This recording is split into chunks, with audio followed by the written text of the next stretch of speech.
газрын хуралдааны танхим шатсан мэдээлэл байна. За энэ танхимд өнөөдөр засгийн газрын ээлжид хуралдаан болох байсан юм а. Гал юунаас болж гарсан ямар хохирол учруулсныг мэргэжлийн байгууллага тогтоохоор ажиллаж байна. За тэгэхээр гал төрийн ордны 2 давхарт гарсан гэсэн албан бус мэдээлэл нь за мөн засгийн газрын хуралдаан болдог тахимд анх эхэлж гал гарсан гэсэн ийм албан бус мэдээлэл байгаа юм а. За тэгэхээр төрийн ордны баруун зүүн хоёр талын замыг бол яг одоо хаасан зорхыг хоригдсан ийм зурсыг бол татсан байна. Тэгэхээр төрийн ордонд байсан хүмүүсийг 14 цаг 30 минутын орчим бол бүгдийг нь одоо гаргасан. За тэгэхээр яг одоо 16 цаг 30 минут болж байна. За түүнээс хойш одоо 2 цаг орчим бол зам бол хаалттай. За дотгошоо бол нэг ч хүмүүс бол оруулахгүй ийм байдалтай байгаа юм. За тэгэхээр 7 хоног бүрийн даваа гарагт бол засгийн газар бол хуралддаг. За тэгэхээр гал гарсантай холбоотойгоор засгийн газрын хуралдааж болох хэсэг нь тодорхойгүй байгаа юм байна.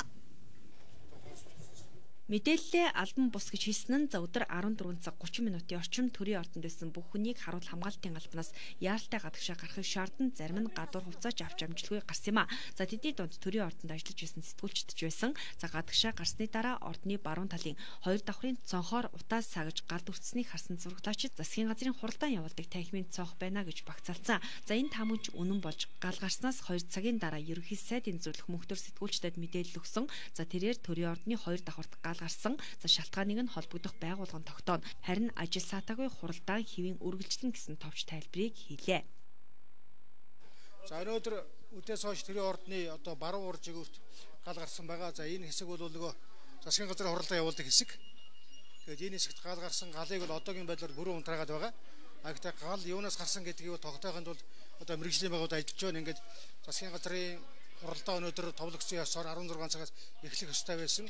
Гэхдээ бол ажил саатаагүй одоо нэг нутгийн удирдлагын хакимд хуралдаан эхэлж байгаа. Ерөнхий сайд өнөөдөр бол Арабын Эмират улсад одоо ажлын ажилд хийж байгаа учраас шадар сайд хөрөлсөх бол хурлыг дараалан явуулж байгаа. Ингээд 30 гаруй асуудал хэлсэн. Ажил бол саатаагүй хэвээ явж байна. Гэхдээ галын шалтгаан одоо гал төрийн ордонд гарна гэдэг бол бас тийм ойлгох хэцүү асуудал. Тэгэхээр энэ асуудлыг бол магадлан шалгаж байна. Ингээд мэргэжлийн төгөл ойрын үед гарна гэж ингэж мэдээлж байгаа. Ингээд за таагүй баярлалаа. Ордон дотор хүмүүс байгаа одоо хоёр талын замыг бас хаацсан. Яг зарим хүмүүсээ гаргасан одоо буцаагаад оруулж явах шиг байна. Ерөнхийд бол гал бүрэн унтарсан. Яг гал гарахад дотор нь хүмүүс байсан болоо харуул хамгаалтаас ч юм уу. Оны бэлтгэлийн хүмүүс байсан. Гэхдээ тэр хүмүүс бол ямар нэг аюул учраагүй. Төрийн ордны 2 давхрын баруун жигүүрт байдаг засгийн газрын хуралдааны танхим бүхэлдээ шатсан гэсэн мэдээлэл байгаа юм. Үүнд тайлбар өгөхдөө за үүдээр нь орсон үүд хэсэг бол бүхэлдээ шатсан байдалтай байна. Цаашаа онцгой албаныхан оруулаагүй. За эцсийн мэдээллийг тэдвэрч дүгнэлтж гарна гэсэн юм а. 1947 онд суурин тавигдаж 1951 онд бүрэн ашиглалтад орж исэн төрийн ордондоо өнөөдөр утаа мэдрэгч ажилуулад гал авалцгаас өмнө хамгаалж чадахгүй байгаа байдал нь өөрөө тун хариуцлагагүй хэмээн зарим гишүүд хэлж байна.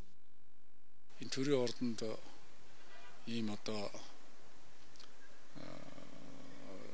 галт хөмөр гарч ийн гэдэг бол үнэхээр хариуцлагагүй сахилах хариуцлага дэг журмын талаар миний бие их олон удаа ярьдаг хүн.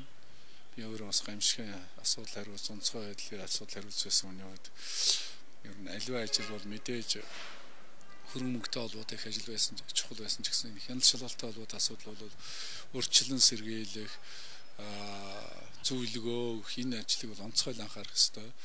Энэ дотор чи одоо утаал гарлаа бол утааны мэдрэмж жаал тэгэл дорн дохио өгөө тэгэл дотор нь бол гал одоо тодорхой гал унтраад хор хүртэл байх хэрэгтэй шүү дээ. Тэгээд энийг ийм болтол одоо утаа гарах үед гал гарч байгаа нь бол туйлын хариуцлагагүй яг юунаас шалтгаалж гарсан ямар хуу хорих хүлцнийг мэдэхгүй байна. Ямар ч байсан төрийн ордон бол нэг баруун хэсэг бол айхтар сүрхий утаатай угаартай байдалтай. Галын газарт төрийн ордон дох онцгой байдлын ажилтнууд за нийслэлийн онцгой байдлын газар ажилласан за хэргийн газар үзлэг хийж байгаа учраас хэвлэлийнхэнд нэгдсэн журмаар маргааш мэдээлэл өгнө гэсэн юм а. Мэдээллийг бид үзэгч та бүхэнд эргэн сурвалжлан за их хүний таамаглаж байгаагаар олон жил болсон цахилгааны утаснаас гал гарсан байж болзошгүй хэмээн хэлж байна. За гал гарсны дараа хөдөлгөөнийг хаасан замын хөдөлгөөнийг 16 цаг 50 минутанд нээлээ. За харин төрийн ордны ажилтнуудад өнөөдөртөө буцаж дотгошоо орох боломжгүй гэсэн мэдээ дуулдаж үдээс хойш ордны хашаанд үндэс юм а.